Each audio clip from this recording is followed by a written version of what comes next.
बहुत पैसा है मेरे पास, रहा नहीं जाता। पॉकेट मार पेंगुइन टूरिस्टों का पैसा लूट के फ्लिपकार्ट से सामान ऑर्डर कर देता है। आजा आजा, तभी 5 मिनट में इसका पार्सल मिल जाता है। चीज बढ़िया है। ठंडी से परेशान पेंगुइन हिटिंग चादर मंगाया होता है। मजा आ रहा है। नहीं कोई बात नहीं। पर चादर गर्म करने के चक्कर में टीवी बंद हो जाती है। साला ये दुख का खत्म नहीं होता बे। और टीवी देखने के चक्कर में चादर ठंडा हो जाता था। क्या करूं मैं इसका? ये देख पेंगुइन भालू के घर पहुंच के अपने चादर की तार जोड़ देता है। क्योंकि मैं अपने में खुद हीरो हूँ। पर टीवी बंद होते ही भालू अपना वापस तार जोड़ लेता है। थोड़ी बहन का। इतने में पेंगुइन फिर भालू के घर तार जोड़ने पहुंच जाता है। कमाल का माल है। लो ना भाऊ। ये देख भालू इसे रोकने की कोशिश करने लगता है। अब तू गया बेटा। जादू। तभी भालू अपना घर सील कर लेता है। टपाटप। अपने आप के समझा लकी। पर पेंगुइन तो पहले से ही खुफिया रास्ता बना रखा होता है। बस बहुत हो गया।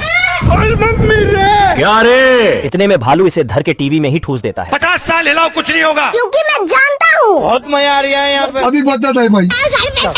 चिंटू अपने घर का नामकरण करता है। तभी ये कुत्ता नीचे से आग सटा देता है। खत्म। फिर साला कुत्ता। तो चिंटू फिर से एक नया बिल्डिंग खड़ा करता है। ये देख असली। लेकिन कुत्ता उसका बिल्डिंग काट के खाई में फेंक देता है।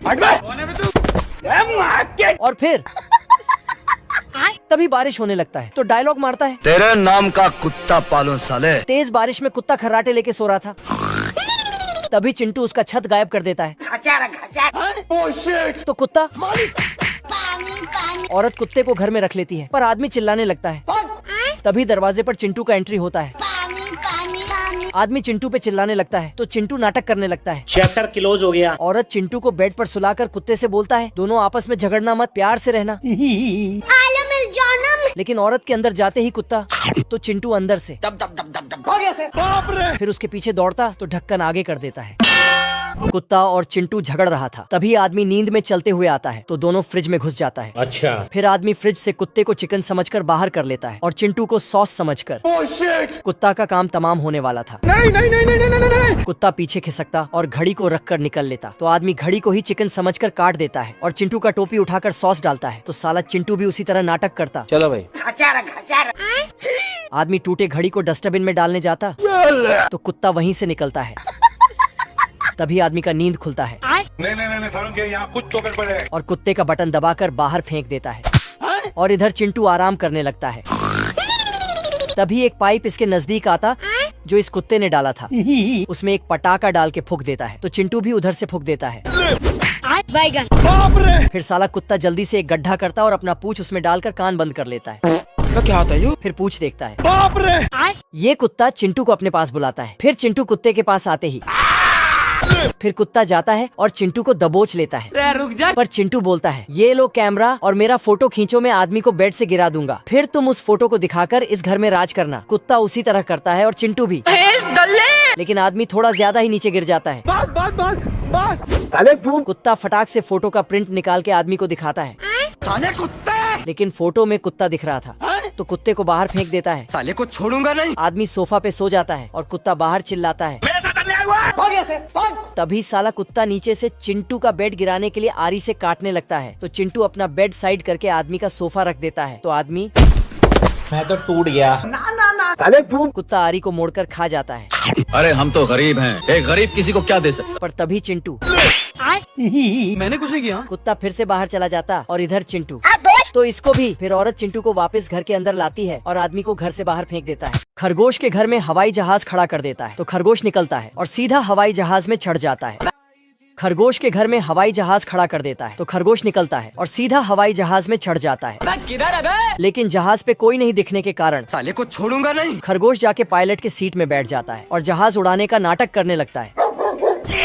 तभी इधर से डाकू मुच्छड़ सिंह बहुत सारा पैसा चोरी करके भाग जाता है और ये सीधा हवाई जहाज पे चढ़ जाता है। कौन है बे? और खरगोश को पिस्तौल दिखा के जहाज उड़ाने को बोलता है। लेकिन खरगोश बोलता मैं उड़ा नहीं सकता है। पर डाकू मुच्छड़ सिंह मानता ही नहीं। मरना तेरे को डर नहीं लगता? अब बताओ मैं क्या करूं? साला इतना सारा बटन देख के खरगोश को कुछ समझ में नहीं आया तो जो मन से बटन दबाकर प्लेन को चला दिया।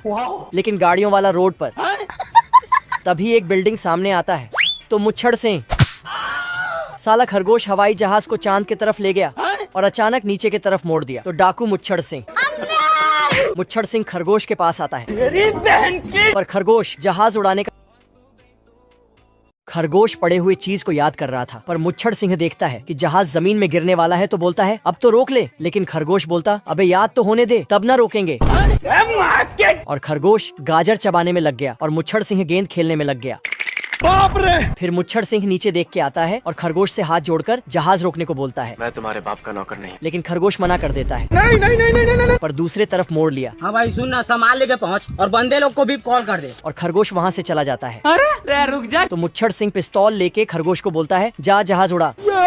तो खरगोश बोलता, खुद ही उड़ा ले, और किताब नीचे फेंक देता है। तो साला मुच्छड़ भी उसके पीछे चला जाता है। बाप रे। फिर वापस आता है, लेकिन दूसरे साइड से निकल जाता है। पर फिर वापस आके खरगोश को पिस्तौल दिखाता। अब तू गया बेटा। तो इसको लो भैया। साला फिर से वापस आ जाता है। इस बार जहाज की रोकने बोला तो खरगोश हैंडल उठा के